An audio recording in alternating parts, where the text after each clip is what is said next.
Hello everyone. Today we are going to start with a new chapter, that is chemical kinetics, which will help us to understand the characteristics of chemical reaction. That is one of the characteristics of chemical reaction. Normally when we see a chemical reaction, we want to understand the extent of reaction, the feasibility and its rate. So we have already dealt with the extent of reaction in chapter chemical equilibrium. Next, feasibility in thermodynamics, that is whether a reaction will occur or not. By seeing the entropy and all, we can talk about feasibility. And today we are going to learn about the rate of a reaction, which is dealt with chemical kinetics. Okay. So first we learn the definition of chemical kinetics. It is a branch of chemistry which deals with the rate of chemical reaction and the factors those affect them. So please remember chemical kinetics. Chemical means whenever we deal with a reaction. So from there we call it as chemical, and kinetics is the rate. Okay. So just remember kinetics means what the rate. So it is a branch of chemistry which deals with the rate of chemical reaction and the factors those affect them. So one of the thing where chemical kinetics is used, it is helpful to predict how rapidly the reaction approaches equilibrium, and it also gives information on the mechanism of chemical reactions. Okay. So now we'll learn the rate of reaction. Over here, first understand what is rate. Rate meaning the time taken for a reaction. Okay, rate is nothing but what? Time. So rate of a reaction is the time taken by the reaction. So it describes how rapidly the reactants are consumed or the products are formed. So over here we are going to talk about two types. They are average rate of reaction and instantaneous rate of chemical reaction. Okay, so first we'll see the average rate of chemical reaction. So the average rate of a chemical reaction can be described by knowing change in concentration of reactant or product divided by time interval over which the change occurs. Remember, it is also a rate of chemical reaction. Therefore, the concentration upon time. Over here, the time interval over the change occurs. That means the whole thing is taken. That is the main difference between average rate and instantaneous rate. Okay. Over here, the change will be big. Therefore, we write it as delta C upon delta T. Once again, what is average rate? Average rate is equal to change in concentration of a species. It can be a reactant or a product upon change in time. Remember, over here the change is taken for the overall interval. Okay. Therefore, it is given as what? Delta C upon delta T. So, to understand much about average rate of a reaction, we'll consider a reaction A going to B, where A is the reactant and B is the product. That means in which A is consumed and B is produced. Always remember, the reactant, the one which is consumed, will be negative while writing average rate, and the one which is produced or the product will be always given as positive. Okay, so we can write in terms of average rate of consumption of A. Now normally it is what? Concentration upon time. What is rate of a reaction? It is concentration of time. Concentration upon time. Okay, so therefore average rate of a reaction according to the consumption of A will be equal to minus delta concentration of A upon delta T. Okay, over here minus indicates A is being consumed in the reaction. Okay, that means it is being used up. Next, it can be written in terms of formation of B. So average rate of formation of B can be written as B is a product and it is being produced. Therefore, I will write it as positive delta concentration of B upon delta T, and time is given by small t. Remember that capital T is nothing but temperature. So over here we are writing what? Specifically small t. Okay. Therefore, we can say average rate of a reaction is equal to minus delta concentration of A upon delta T, or equal to plus delta concentration of B upon delta T. So hopefully you understood how to write down the average rate of a reaction in terms of reactant and the product. Now we'll understand the unit of that thing, that is nothing but the dimensions. Now if I want to find out the dimension of a rate of a reaction, I know that rate is given by concentration upon time. So what is the unit of concentration? Concentration is nothing but mole per dm cube or mole per liter. So I can write it as mole dm raised to minus 3 upon time. What is time?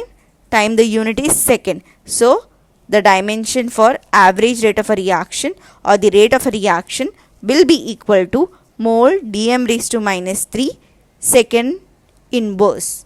Okay. Next we'll understand about the instantaneous rate of chemical reaction.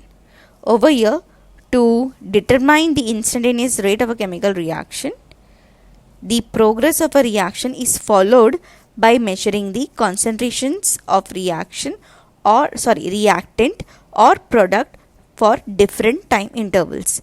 Normally, this is a rate of a reaction at a particular instant or a particular time is said to be instantaneous rate of a chemical reaction. So the instantaneous rate is given by dC upon dt. Over here the average rate of reaction was what? Delta C upon delta T. So the delta is replaced by small d, that is the derivative in the expression of average rate.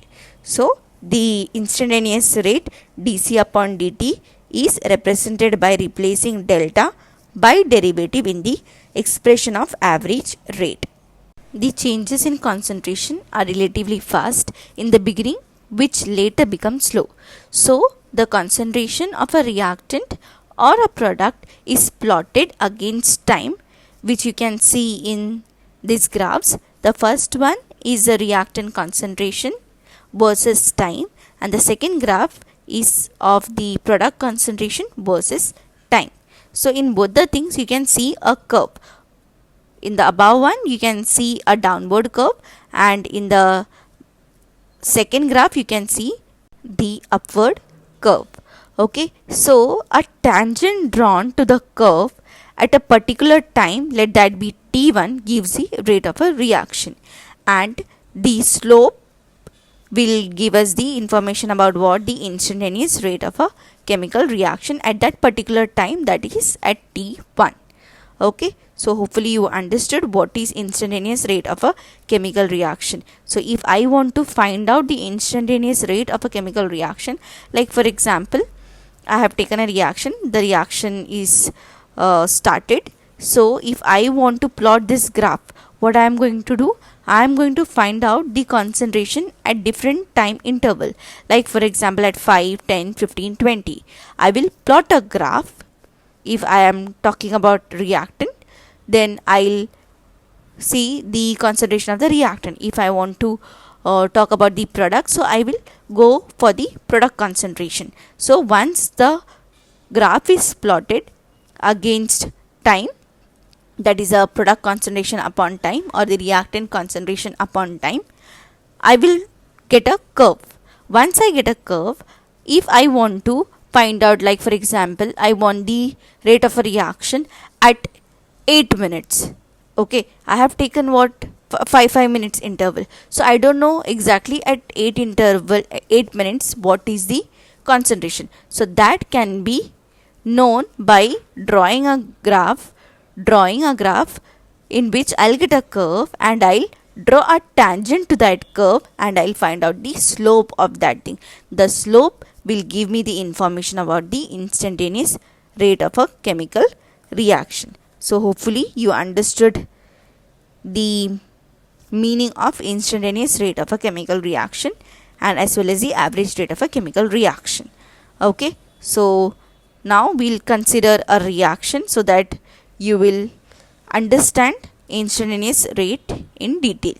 And remember one more thing, in chemical kinetics we are concerned with instantaneous rates. So let's consider an example.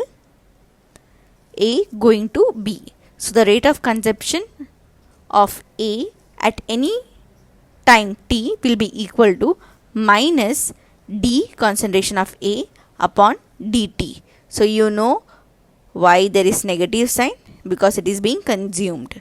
Okay, and the next one, rate of formation of B at any time t will be equal to d concentration of B upon dt. Okay, so hopefully you understood the difference between average. In average we have written it as delta. Over here we are writing small d, that means we are taking derivative over here. Okay, now the rate of a reaction at time t will be equal to minus d concentration of A upon dt, or equal to d concentration of B upon dt.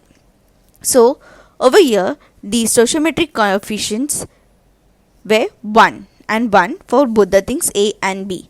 So the rate of consumption of A equals the rate of formation of B. So this is not true for the reaction involving different stoichiometrics. So therefore we will take one more example. Okay, so consider a reaction A plus 3B gives 2C. Over here the stoichiometric coefficient of A, B and C are different. The stoichiometric coefficient of A is 1, of B is 3 and that of C is 2. That means when 1 mole of A is consumed, 3 moles of B are consumed and 2 moles of C are formed. So I can say that the rate of consumption of B is 3 times as compared to the rate of consumption of A. Similarly, the rate of formation of C is twice the rate of consumption of A. So we can write it as minus d concentration of B upon dt. That means in terms of concentration of B, I can write it as is equal to minus 3, that is 3 times, right? So it is minus 3 d concentration of A upon dt, and d concentration of C upon dt is equal to minus 2 concentration of A upon dt. So hopefully you understood. When we compare it with A, so the consumption, that means 3 moles of B is consumed as compared to A. Okay, similarly 2 moles of C is being produced as compared to A. So that is what we have written there in the first step. Okay, with this we can also write it as minus A concentration of minus d concentration of A upon dt is equal to minus 1 upon 3 d concentration of, that means derivative of concentration of B upon dt, that is equal to 1 upon 2 derivative of concentration of C upon dt. Okay, so hopefully you understood. So anything, if it is there, like any of the any of the reaction, you just have to do it. That means you have to just divide by the stoichiometric coefficient if you want to find out the instantaneous rate of a reaction. So this is how you represent what the instantaneous rate of a chemical reaction. So now we'll take a general chemical reaction, that is AA plus BB gives CC plus DD. That means A moles of A reacts with B moles of B to give C moles of C and D moles of D. Small alphabets are nothing but the stoichiometric coefficients. Okay, so the rate can be given as, that is equal to minus, I just have to divide by the stoichiometric coefficient. So that is equal to minus 1 upon A derivative of concentration of A upon dt, that is equal to minus 1 upon B derivative of concentration of B upon dt, that is equal to 1 upon C derivative of concentration of C upon dt, that is equal to 1 upon D derivative of concentration of D upon dt.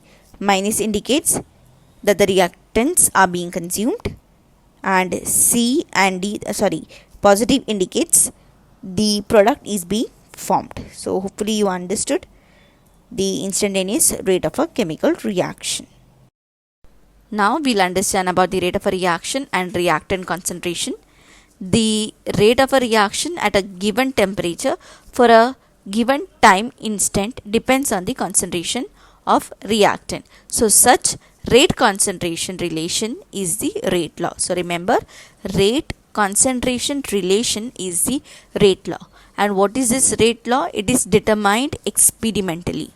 Okay, and this expresses the rate of a chemical reaction in terms of concentration of the reactant, that means in terms of the molar concentration of the reactant, and it is not predicted from the stoichiometries of the reactant. So remember, rate law mainly focuses the concentration of the reactant, not the products, and it is determined experimentally, and it expresses the rate of chemical reaction in terms of molar concentration of the reactant. So we learn about rate law in detail now, which is very important.